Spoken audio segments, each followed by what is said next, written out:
Dre, hindi, okay lang.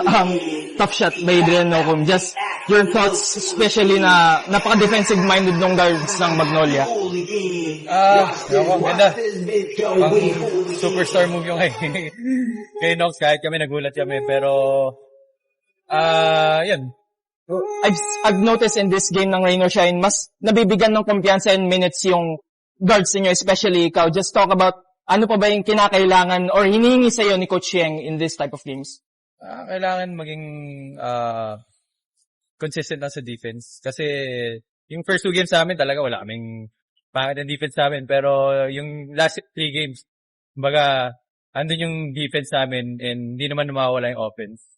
Speaking about defense, offense, naapektuhan ba yung play style mo regardless kung nagsistart ka ng games or nag-off the bench ka?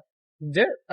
Sanay na rin kay coach. Alam, ganun talaga minsan, dulo ka pinapasok or sa start. So, kailangan, sobrang sanay na rin. Kilala namin si coach sa ganun. Just one day of rest on Sunday. How do you guys prepare and carry this momentum sa linggo? Yun lang. Yun yan. Pinaka-importante talaga. Pahinga, tulog. Bukas naman for sure light practice and we'll see kasi naglalaro pa rin naman yung Meralco kung ano yung magiging game plan ng mga Thank you so much.